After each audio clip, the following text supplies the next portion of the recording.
Friends, brothers and sisters, welcome to Pathways of Hope, a daily reflection on the gospel and the hope that it brings to us in these times. My name is Ted, and I'll be sharing some insights on the gospel for today. Today is Thursday, June 4, 2020, and the gospel reading for today is taken from the Gospel according to Mark, chapter 12, verses 28 to 34. In today's gospel, Jesus is again tested, this time by the Pharisees, the lawyers of Jesus' time, who prided themselves in knowing the 600 plus laws of the Old Testament. They pose a question to trap him if he understood the law as they understood it. Jesus' response to them is striking in its simplicity but profound in its understanding of the nature and essence of God and His love. He distills the numerous precepts of the law into two short sentences, which is actually one command. First, love the one God with all we have. And the second, love our neighbor in the same way we would want to be loved. Our love for God is a response to our experience of God's love, and it is one of exceeding abundance and incomprehensible generosity.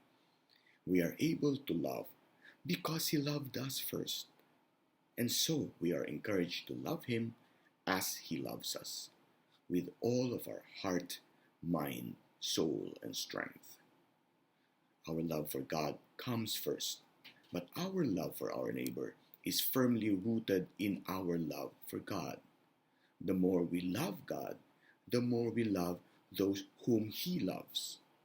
And so the measure of our love for others is the measure of the love we would want to experience as well. One without the other is meaningless. We cannot profess to love God but remain indifferent to our neighbor. Jesus' command is simple but not easy. We need to grow both in our love for God and our love for others. To do that, we need to grow deeper first in our faith in God and hope in His promises.